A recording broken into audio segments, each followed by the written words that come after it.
For those of you that may or may not know, Nami is getting a leader card in OPO3, and I'm super excited because obviously she's a blue leader, and I always say that blue deck equals best deck.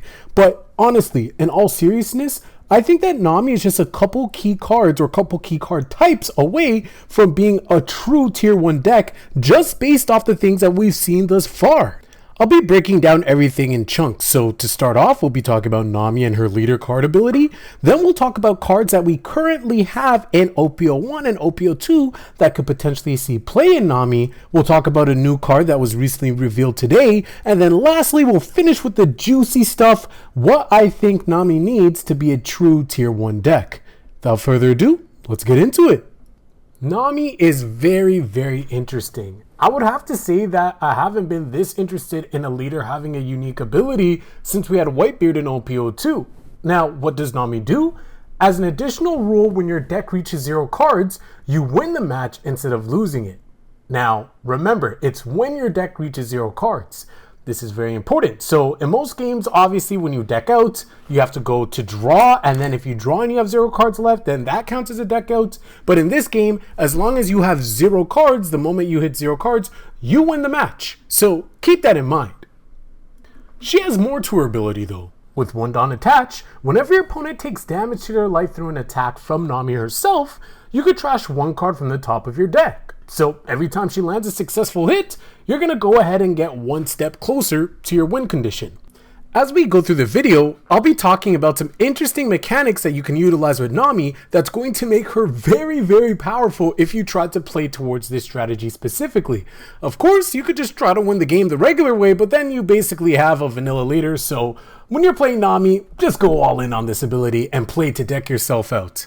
So now that we know what Nami does, instantly I started thinking, okay, let's take a look at cards that we currently have that could easily be played with this game plan. So of course, we want to trash cards from the top of our deck or draw them. Either do the same thing. Our goal is to get our deck to 0. So right off the bat, the first card that I want to talk about is Miss Doublefinger.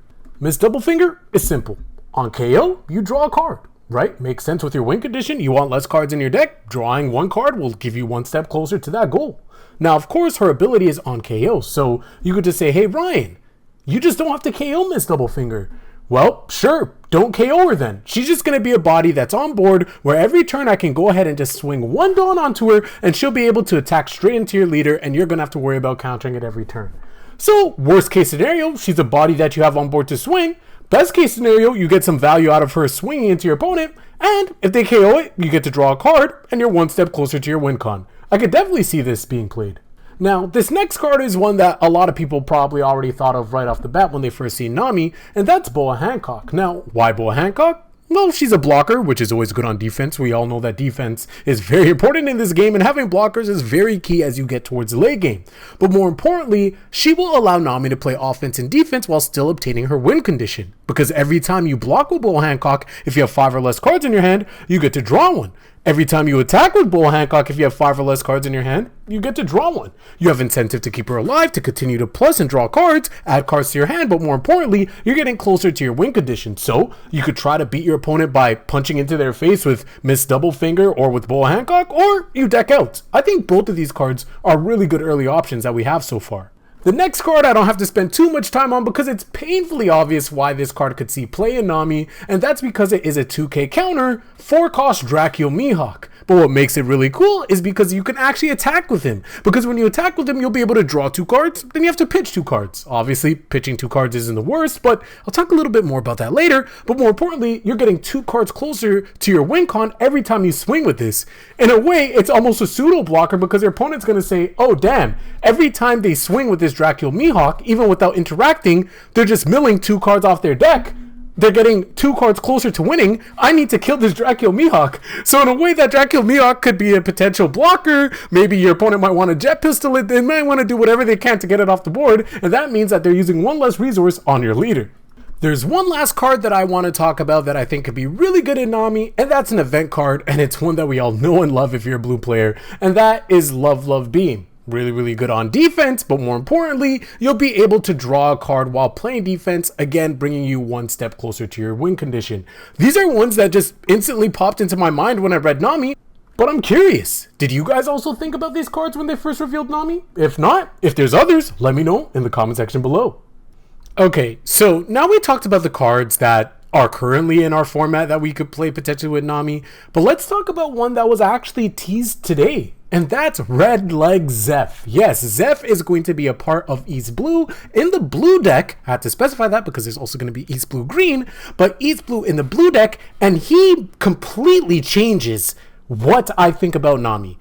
This card alone is what makes me think that Nami is one step away from being a tier 1 deck, and we'll get into those steps a little bit later, but let's talk about Zeff. So, with 1 Dawn attached, oh sorry, I'm getting ahead of myself, I'm getting a little bit too excited. He's 5 cost with 6,000 power, there we go.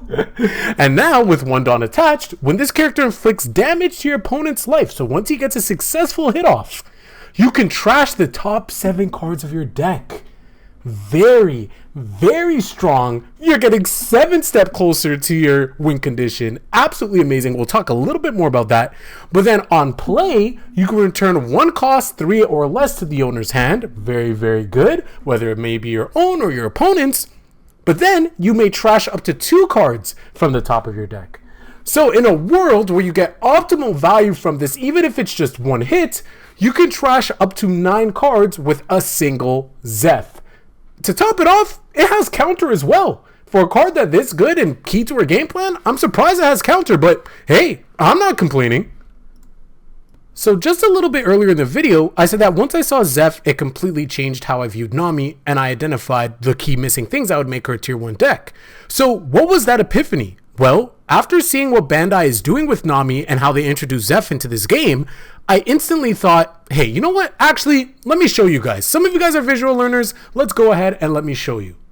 Okay, so we're going to swap over to Tabletop Simulator because I could try to explain this and it probably wouldn't make sense. It's a lot easier to show you guys. So, first and foremost, we got Zeff here. Sorry, it looks a little bit blurry. I just copy and pasted it into the simulator. Okay, so we have Nami, we have Zeff here. So let me just go ahead and grab a random deck here. This is just the regular purple starter deck. We just need 50 cards.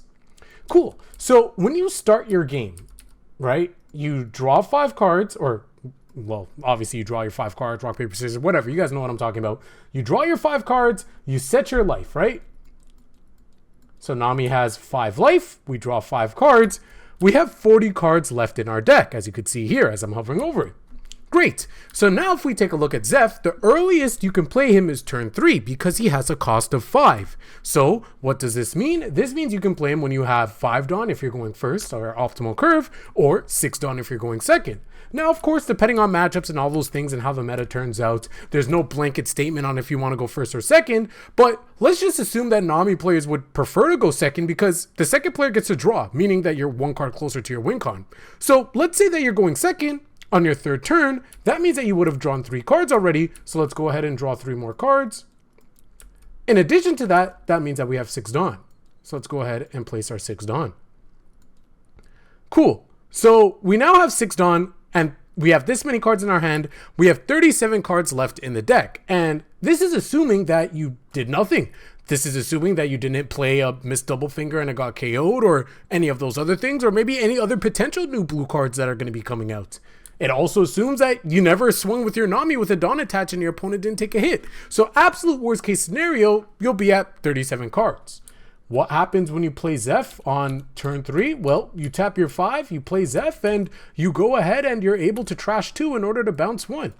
All of a sudden now, you have 35 cards left in your deck. Now, for whatever reason, Zeff is actually able to successfully get another swing on your next turn. Let's go ahead and just refresh our Dawn. Let's add 2 Dawn and draw for turn. We're now sitting at 34 cards. If Zeff is able to successfully get a swing in with a Dawn attached, obviously you'd probably pump him up a little bit more to guarantee the hit. You can now trash 7 cards from your life. Literally 7. So if we go 1, 2, 3, 4, 5, 6, 7. There's 7 cards there. You're already at 27 cards. You are already almost halfway at your win condition by just playing Zeff. and doing nothing. This is assuming the absolute worst. And I'm almost willing to guarantee that you're probably going to mill a little bit more. Of course, maybe you have another Zeff. There's other cards that might be coming out. We don't know. But this alone already makes me think, okay, this strategy is 1000% viable.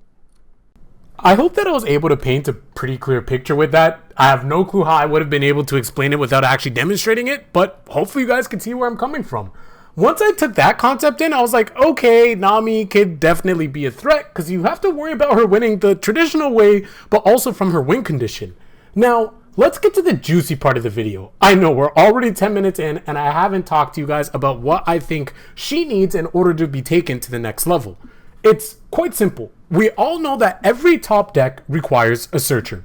A searcher is what makes a deck consistent. And in a deck like this where you're milling a ton of cards, being able to search would become even more important. There's one thing more important about that, but that'll be my second point. The first point is a searcher. Now the thing is, Nami's already a searcher in green for East Blue. Yeah, I know, right? We're East Blue blue, but there's East Blue green and she's already a searcher there. Now, what if we have a searcher in a form like this? What if you mill the top 3 cards of your deck and then you play you add one East Blue card that you mill? It would work perfectly with your Nami ability. You could be able to mill 3 cards from your deck, and then you'd be able to take one of those East Blue cards that you just milled and add it to your hand. That could also be the Nojiko that was teased before. We've seen that Nojiko had art. They showed it to us. We don't know what color she's going to be, but I feel like that would be the perfect mold for a searcher. Now, of course, it's probably not going to be a 1-cost searcher because being able to just mill 3 1-cost, three cards faster to your win con just by playing it for 1 cost. Yeah, I don't think it's going to be like that, but even if it costs a little bit more to actually play it, I think that it will still be a valuable addition. So, searchers are great. They add consistency. We all know that. But the thing that will truly make this a tier 1 deck, in my humble opinion, of course, is if we're able to actually get recursion. Now, Blue is already no stranger to recursion. We have Miss All Sunday, who's able to pick up event cards. We also have Gecko Moria, who is meta and sees play that allows you to pick up a 7 Warlord. Of course, we're going to be milling like crazy, whether we're attacking with our Nami, whether we're using other methods like Zeff. Sorry, I'm stumbling over my words because I'm so excited. Then we'll be able to go ahead and recur it with a card. Maybe it's a character card where it's on KO, so it's a little bit more balanced, or maybe it's just on play like how Gecko Moria is. You just drop it and you're able to pick up one of your East Blue cards from your trash.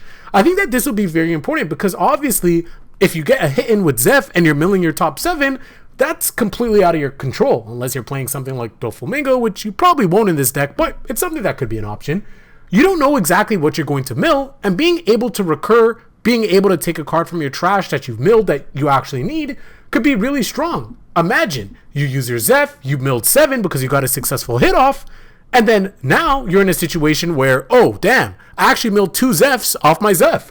Well, good thing I could play a card and recur one of the Zeffs that I just discarded, play it on my next turn, mill 2, and now I have another offensive threat on board. I feel like if we get something like that, it is going to get nasty. The one last thing that I want to discuss that isn't absolutely needed, but can definitely take the deck to the next level is if Nami gets a stage card. Now, when it comes to stages, I'm always iffy because I'm not too sure what the stage would exactly be. But if Nami does indeed get a stage card for herself in OPO3, I could see it be something that works a little bit like this. Consider this. You mill 1 card for the top of your deck, you discard 1 East Blue card from your hand to get an East Blue card from your trash. Of course, maybe it has a cost limit. Look at Gecko Moria, right? He's only able to pull a 7 Warlord from the sea with a specific cost limit. Maybe it's like that for this stage where it can only be an East Blue card of 3 or less or something like that. I don't know. But regardless, at least there's an opportunity cost. You have to discard 1 card from your hand as well as use a Dawn. You have to rest that card as well in order to utilize it. I'm not sure how much it would cost in order to play the stage. Would it be something like Onigashima where it costs 3 Dawn? I'm not too sure. But you guys understand the idea I'm going for. It allows you to mill 1 additional card, it allows you to have a little bit more recursion because you're milling so much, and it will allow you to still play your game plan. Now, will this be a little bit broken? Maybe, but Onigashima's broken, so who knows? And those are my thoughts. Ultimately, the biggest thing is recursion. if this deck can get recursion, if this deck gets one other way to consistently mill, then I definitely think that we are going to be seeing Nami as a tier 1 deck in OPO3. And who knows, maybe I completely missed the mark and I'm absolutely wrong on this. In the absolute worst case scenario, we're going to have a deck that is going to be an absolute blast to pilot. I don't think that there's anyone out there that sees these cards and says that Nami's going to be a boring deck to play. I know for me, the one that stood out is Fire Fist Ace, as well as Rob Lucci. Those two are the decks I'm most excited about. But now after seeing Zeff, I'd be a fool to say that I'm not excited about Nami. But let me know in the comment section below. What do you think of the cards that I proposed that Nami needs to get to tier 1? Do you think that that's what she needs? Or do you think that this game plan is already strong enough as is? Or do you think that the suggestions that I proposed are not strong enough? I'm very curious to hear your thoughts in the comment section below. And if you guys are curious as to why Fire Fist Ace is going to be my #1 deck in OPO3, well, go ahead and click the annotation on your screen now.